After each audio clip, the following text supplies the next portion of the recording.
नमस्कार, आप देख रहे हैं हिंदी खबर एक्सप्रेस। मैं हूं आपके साथ अक्षता मौर्य। आइए रुक करते हैं खबर की ओर। एआरटीओ प्रशासन ने डीलरों संघ की अहम बैठक। 4 अहम बिंदुओं पर डीलरों को दिए गए दिशा निर्देश। HSRP प्लेट लगाने व अपडेट करने के बाद ही डीलर दे सकेंगे वाहन।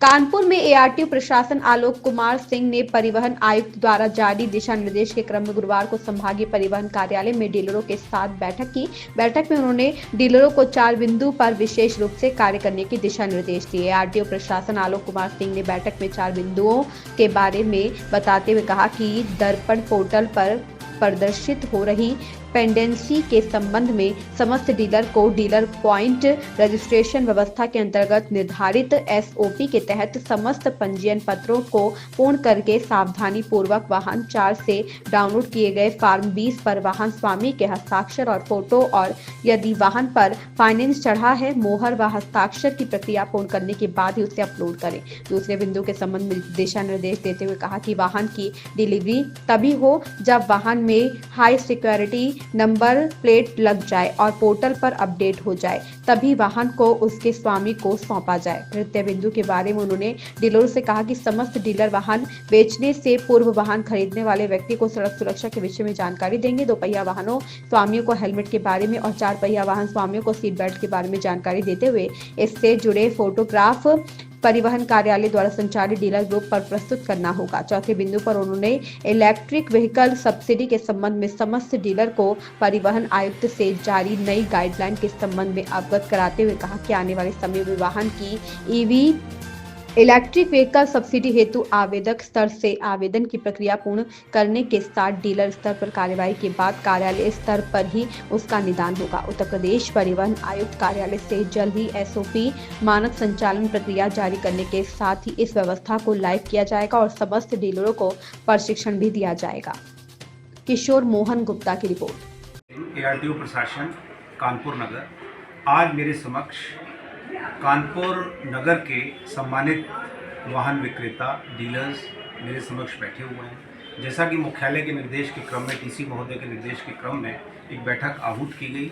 इस बैठक का मुख्य उद्देश्य ये था कि एक तो दर्पण पोर्टल पर जितनी भी पेंडेंसी है उस पेंडेंसी को एड्रेस किया गया, जो समस्याएं थी वो सुनी गई, साथ ही हाई सिक्योरिटी अपडेट किए जाने के संबंध में पूछा गया कि किस प्रकार से जो वेंडर्स हैं वो काम कर रहे हैं, रोड सेफ्टी कॉर्नर किस तरीके से क्रियाशील है और दोपहिया वाहन विक्रेता जितने भी थे वो किस प्रकार से BIS नॉर्म्स के अकॉर्डिंग हेलमेट दे रहे हैं। और साथ ही साथ इससे भी ज़्यादा महत्वपूर्ण बात ये थी कि जितने भी जो पेंडेंसी है उसमें डॉक्यूमेंट्स अपलोड है। अब अपनी समस्याएं डीलर्स के द्वारा मुझे बताई गई और मेरे द्वारा भी उसमें कुछ सजेशन दिए गए जो कि मुझे मुख्यालय से मिले थे। इस प्रकार बहुत ही सौहार्दपूर्ण तरीके से बैठक हुई। और एक बात मैं और अवगत कराना चाहूँगा कि कानपुर ऑटोमोबाइल डीलर्स एसोसिएशन काडा के पदाधिकारी मेरे समक्ष आज बैठे। बेसिकली यही वाहन स्वामी भी हैं, यही वाहन विक्रेता डीलर्स के मालिकान भी हैं और साथ ही ये काडा के पदाधिकारी। इनके द्वारा अपनी समस्याएं भी मुझे कुछ बताई गई। निश्चित रूप से मैं इनकी समस्याओं के लिए मुख्यालय से निर्देश प्राप्त करूंगा और लोकल लेवल पे, मेरे लेवल पे जो भी दूर होगी उसका भी प्रयास करूंगा कि इनकी कोई समस्या ना हो। और इसके साथ ही मैं ये भी उम्मीद करता हूं कि हमारे जितने भी डीलर बंधु हैं, जितने भी हमारे काडा के पदाधिकारी हैं और जो भी इनके भिज्ञ अधिकारी हैं, वो सब हमें पूरा सहयोग प्रदान करेंगे और किसी भी प्रकार की पेंडेंसी या जो भी दर्पण पोर्टल पर कभी भी या किसी भी प्रकार की कोई समीक्षा होती है तो उसमें हमको बहुत अप्रिय स्थिति का सामना नहीं करना पड़ेगा। मुझे इनके द्वारा आश्वासन दिलाया गया और मैं भी आश्वस्त करता हूं इनको, इनकी किसी भी प्रकार की समस्या का निराकरण मैं अपनी पूरी तवज्जो के साथ करने का प्रयास करूंगा। जय हिंद। इस खबर में बस इतना ही। बने रहिए हिंदी खबर एक्सप्रेस के साथ। अगर आपको ये खबर पसंद आई हो तो चैनल को लाइक, शेयर, सब्सक्राइब करना बिल्कुल ना भूलें।